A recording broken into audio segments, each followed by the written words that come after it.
So hello and welcome again to the next episode of the SPM interview series with experts. Today we have a very special guest with us, Dragomir Dopudja, the Director of Sector Planning and Investment at NIS, the largest national oil and gas company in Serbia.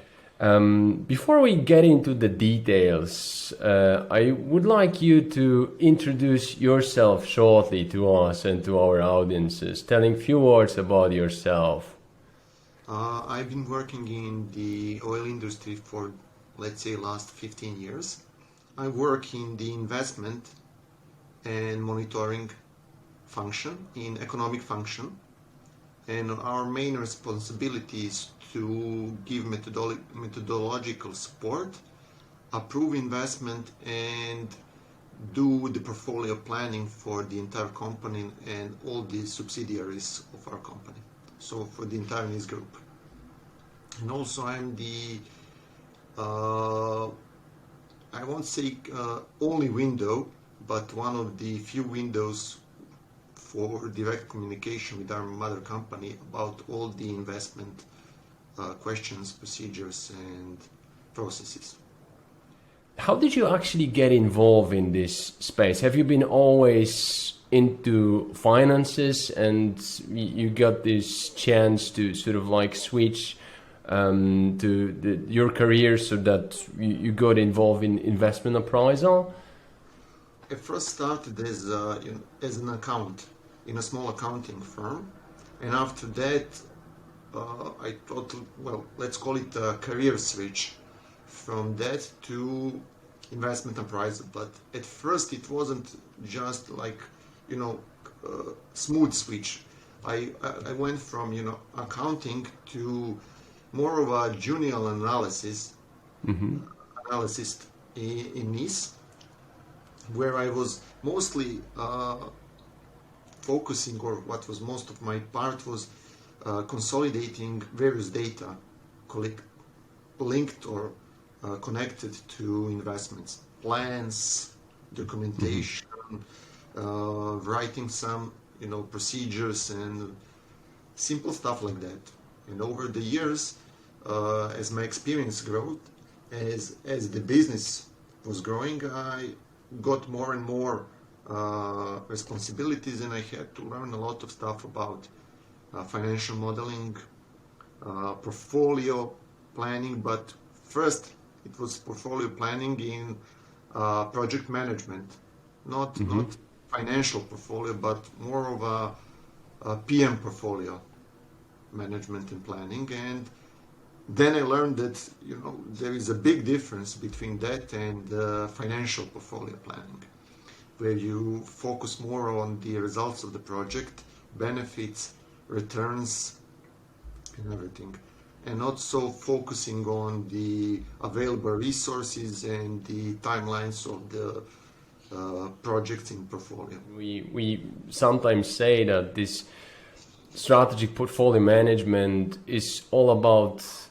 doing the right projects as opposed to doing the projects right, which is more of a project management and project portfolio management domain.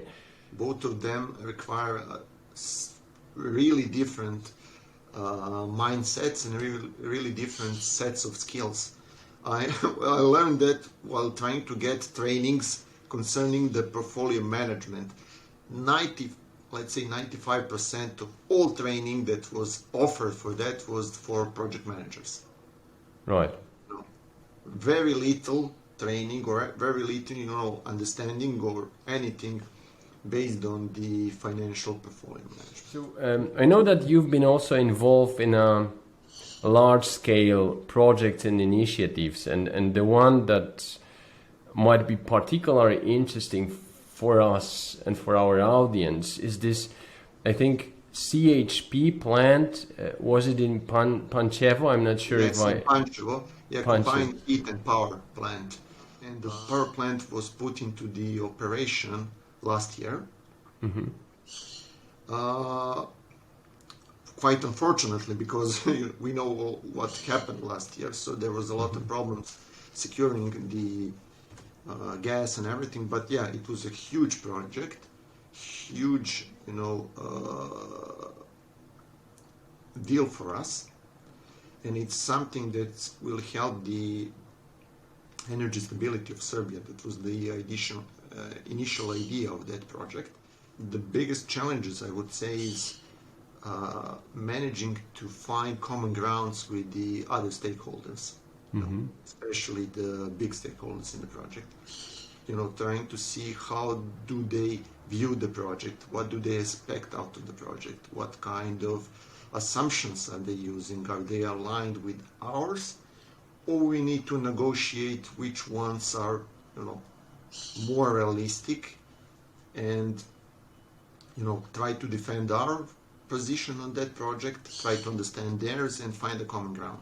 But how did you approach this kind of economic modeling, or as you mentioned in the beginning, this financial portfolio management, which is a little bit different than traditional project portfolio management for this large-scale initiative?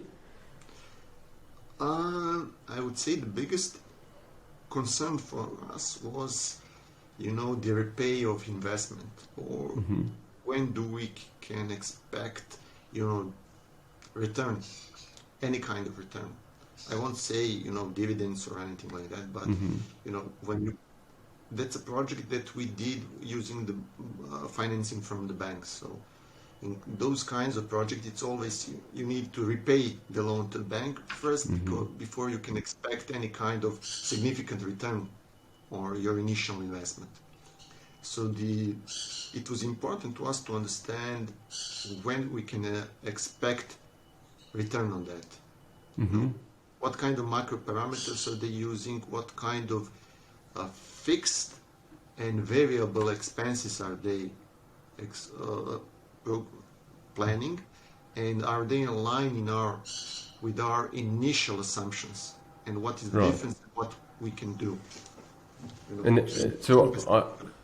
I can imagine that this entire economic model must have been huge. I mean, for this type of... Yeah, too big for my liking. I like, I like a simple discount cash flow model, where you don't have to go in circles using formulas trying to find where everything is. I like simple stuff. What are the revenue streams? What are the expenses, fixed and variables, capex, all the taxes we need to pay, and just get a simple answer. What is our return on investment? How the cash flow is looking. So the project or the plan has been officially brought into operation last year, but I think the project started when, in 2000? Well, the construction started in 2016, I think. All right. I can't remember correctly, but the initial plan, or initial, let's call it, idea was started in 2012, when we were starting to think about it, to find a partner, to find the technology we like. It was a long-term project that we finally finished. So over kind of almost like or over a decade already, from this kind of idea stage to the asset stage, where you have the plan that is operational. So how did you approach this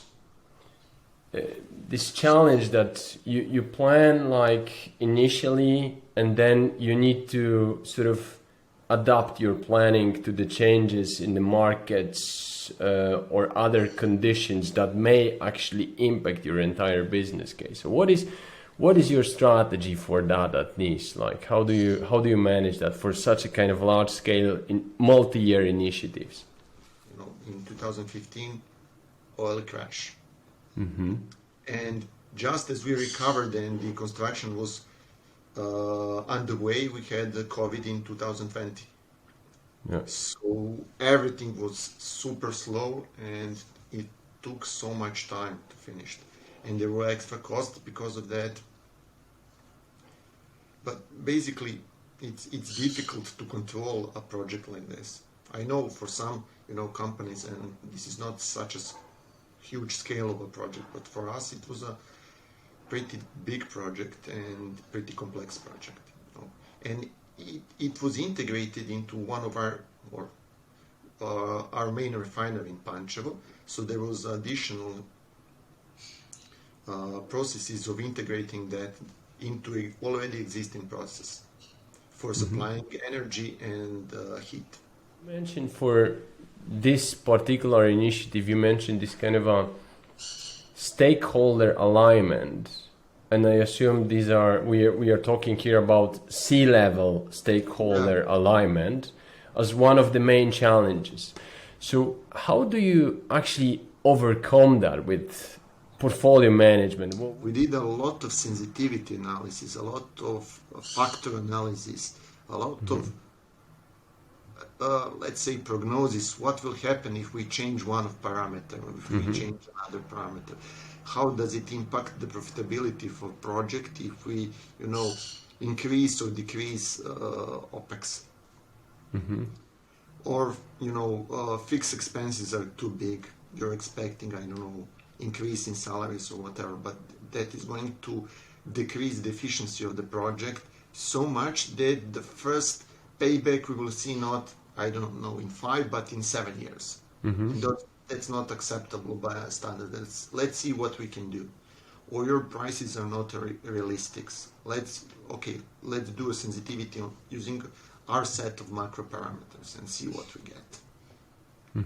So it was a lot of, dancing forth and back, using that kind of arguments to try to get the best results out of the project. How do you approach risk management? How was risk management important for that particular initiative and for other initiatives that you evaluate when you are about to make strategic decisions? You manage portfolio based on how risk adverse you are. So there is no perfect portfolio or perfect risk analysis of portfolio. It just comes to how the risk adverse is the person who is doing the analysis. And that is the same thing, but the point that I want to make, the situation over the last, let's call it 15 years, taught us that you need to be more risk aware. What are the risks? For example, if the oil price drops, for example, $5, $10, $15, $20 per barrel. So we are trying to do, when we do our portfolio plan for the next 3 years, we are trying to do sensitivity analysis to see what will happen and what we need to, cut if that happens. Or if we have more resources because of the increase in price, what can we put into the portfolio? What is ready, what is not ready? For example, this crisis with the sanction and everything in the situation in Europe taught us that we didn't pay much attention about the supply risk. We are doing quarterly reviews of our portfolio, and sometimes even in shorter spaces, because it depends on the risk. In 2015 there was a huge problem with the drop of the oil price, so the price was going down each month, so you have to check, okay, let's see where we are now. Do we stop it or do we move forward? Okay, the price is still over the gap. We move forward. Next month, the same thing. The problem is, once you contract something and once you signed and are on board with the obligation with the supplier, it's hard to get out of it without any kind of penalty. So during the entire process of making portfolios from, let's call it 2015 to now, and the entire crisis, we were focused more, and our risk strategy or risk mitigation strategy was focused more on the survivability and doing the projects that will keep us afloat because of the problems with the price and problems with the stability of the entire market. So we were more focused on the project with high return, and while everything else which is not critical or which doesn't impact day-to-day operation, which obviously went under thorough risk analysis, was pushed back and delayed. So if it's not up impacting us now, if it's not, like huge risk on industrial safety or anything, we push it back. And we monitor that risk to see, is it escalating or the trend is stable. If it's escalating, then we need to do it, no matter the economic effect of that. And do you have like a standardized risk framework? And we divide the risks by project risks and the investment risks.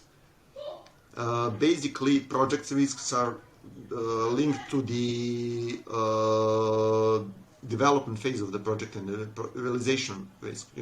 Will it be on time, on budget, any HSE risks, any supplier risk, whatever. But the investment risk, we are, linking to the risk that can impact the effects of the KPIs of the project after the project is done. And after 2021, I think, we created a comprehensive list of all the, families and branches of risk that can be allocated to all projects in this, divided obviously by the project type and the organization it is impacting. Because I know you're not only into the numbers, you're also a lot into the different digital solutions and systems, and you've been involved in implementing quite big solutions like SAP and Quistor for investment appraisal. So can you tell us a little bit how, from your perspective, different digital solutions, I named two, but there might be others, what kind of impact they had on your decision-making process and how they potentially make the investment appraisal and stakeholder alignment? Mostly when I started my career in this, we used Excel.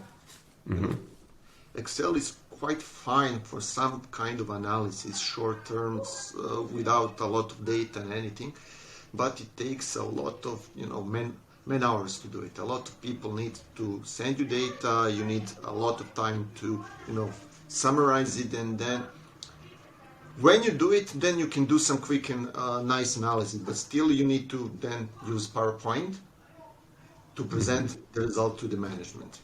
So with that in mind, and something that we cannot, create a short information to management, or we can't, or we need a lot of time just to try to monitor everything, we set to see what we can do. The first thing that we introduced was investment management module in SAP. It was more of a, let's call it, I call it a brake. It was like in cars. It was used primarily to monitor consumption of budget and to limit consumption of budget. Basically, that's it. You enter the approved budget in SAP, you can see how the budget is being spent, and you have a limiter. You can't spend more of budget than you have. That's it. And after that, we saw and we started implementing project management in this about 2012, I think. And we saw, okay, we need a more complex tool. What can we do? There was a lot of, initiative, like maybe use Primavera, maybe use Microsoft Office. I mean, a project, I can't remember the name, MS Project. Both are fine, and both have their limitations. You can monitor the timeline of the project, and you can still see the budget, but you're not sure if the budget is correct. It's not linked to any official system. Then we were started to looking, okay, can we link SAP with MS Project or Primavera? We can, but it's super expensive. And then somebody said, okay, why don't you try project system in SAP. They said, okay, let's try it. And it's a project management solution because it integrates the procurement, budget, and timeline in one platform. And it's a not pretty looking platform. It's, pretty basic, but you still get everything integrated and you can, monitor each project. And it was a fine marriage, I would say, which lasted until, let's say, 2015. But again, it was more of a project management approach than anything else. And we still or couldn't manage or didn't see the need to manage portfolio on financial level. So this was a learning curve. And after that, we switched back to Excel. Still, we're doing, entire process in SAP in SAP project. Basically, approve project, enter the budget, enter entire Gantt chart, enter everything. Procurement is done through SAP. You can see how your obligations are looking, how your work done is looking, everything. You can still see that. We are using that heavily for that. But for portfolio, we switch back to Excel, list of project, economic effects, if we have time, cash flows, and calculating the effects of the portfolio on the company. And it was, until I think 2019, until our CFO was on some conference, digital conference in Amsterdam, where he saw a very nice solution offering the project modeling, like standard DCF model, portfolio view, and a lot of different kind of analysis and optimization of portfolio, which is also very nice. But the problem is, for optimization, you cannot use the tool completely. Not that tool, any tool, because you need the human factor. Software can only go so far. He can only tell you so far. You need to think about the answer that you got or the information that you got and use it in the best possible way. Because software cannot think yet. They can tell you what are by the parameters that you give, what are the best solution, the best courses, so you don't have to go over ton of manual calculations, but they cannot do the work for you. You still need to do the work. You still need to make a decision, because sometimes going with the big economic effect or going with the big safety is up to you. And I'm always, for me at least, better to do the business continuity and keep the company flowing than go with the possible, future effect that may or may not happen. From 2018 to, let's say, present day, we were focusing on solution. It's Christoph that we, implemented. Let's say it. I'm I'm super happy about it, because it was a solution that we had to, minimally adapt to our methodology, because it really follows I won't say world standard for DCF modeling, because DCF modeling is DCF modeling. You don't have different standards, but it's following exactly what we want, what we expected. It was minor tweaks that aligned with our methodology, aligned with how we view the investment in financial ways, and how we view the, let's say, strategic and risk appraisal of that investment. Right. And every day we are learning something new in that tool, and it's really helping us standardize the appraisal of investments in economic sense, shorten the time to calculate the effects of the investment cash flows on the company's cash flow, and show us which investments are, let's say, if we don't do this, we can just forget about everything else.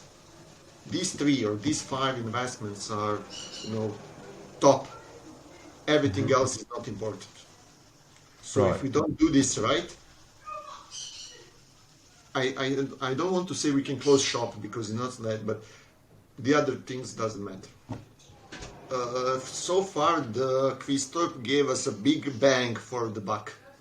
Okay. Yeah, it's helping. The first thing that is helping is for our analysis. We don't have to worry about mathematics behind the model. You know, it's standardized. You cannot change it. You know, you don't worry about it. So it's so let's say somebody that is sending you an Excel, he can do a small change somewhere in some cell, anywhere in the model, and you couldn't find it probably. Here, there is the transparency is 100%. You know, what is there, it's there. You know, nobody can impact the calculation. So you have to worry only about the data. Is it true? Is it relevant? Is it correct? So it shortens the analysis. You don't have to worry about the technical stuff. You worry about the actual data. And the visualization of that data is also included. So, you know, it's simple, easy to use, easy to understand. And there are options to customize what you want to see or what you want to show. So it's pretty, you know, pretty awesome thing to have. So if I want to do some, you know, quick analysis about the cash flow, I don't have to open like 80, 100, 200 Excel sheets or Excel tables, copy data from that. I already have the data. I can, you know, use it and say, okay, let's see what are the EBITDA of all the projects, what are the free cash flows of all the project. Let's see, let's compare it to some kind of benchmark that we want or some kind of goal that we have. Let's see how the free cash flow over time is looking, cumulative and non-cumulative. We can go into each project from the portfolio without, you know, looking, okay, where is the link to this? Where is it saved? It's available to all the management at the click of the button. So that's the idea. Availability, transparency, and relevancy. But still, again, as I said, no solution can be trusted 100%. Why? Because, you know, it still takes a human or it still takes an expert to understand the data that is shown. If you don't understand the data, nobody can help you. No digital solution can help you. Data science, I would go into data science. It's a nice science, let's to call it, but it's science without a result. You need to apply it to something. So it's data science on its own. It doesn't mean anything if you don't apply it to an actual science, actual solutions, actual problems. You know, it's just a way of looking the data, but you still need to know what the data means, what you want to achieve with it. The same thing with it. To my opinion, AI or digital solution, any kind of solution, can help people who know how to make decisions make better decisions. If you can't make a decision, no AI or digital solution can help you. No, that's the big difference. That's also one of the things that my father taught me. Be prepared to make tough decisions. Be prepared to make any kind of decision, because the worst thing in life is you can't make a decision and you're stuck. Even a bad decision is better than a no decision at all. You only learn from bad decisions. You cannot learn from a good decision. Okay, it was good. What did I learn? Nothing. Yeah. If I made a mistake, what did I do wrong? What can I improve to be successful next time? That's the thing with the, I would say, Quiztop. We started, you know, looking at something and say, okay, fine, we can implement this, we can use it 100%. Then we implement it the first time, they say, oh, but we didn't think about this. So this is not working, this is working, let's change it, let's adapt it. And after that, we are again looking, okay, we want to learn more, what can we do? There are macro layers, we didn't use macro layers before, and now we can do sensitivity on portfolio level using macro layers. We want to learn more, we didn't use it again, before, it can give us new opportunities and new sensitivity analysis quicker. Just change macros, don't manually change everything. So, you need to work, you need to make decisions, you need to fail so you can succeed. And that's I think a great conclusion from our discussion. So Dragomir, thank you very much for sharing all these insights with us and for your time today. It was again great to have you with us on the SPM interview series with experts. It's always a pleasure to talk to you. Thank you, Dragomir, and I wish you have a great day. Same to you, Christian. Thank you. Cheers. Bye-bye. Bye.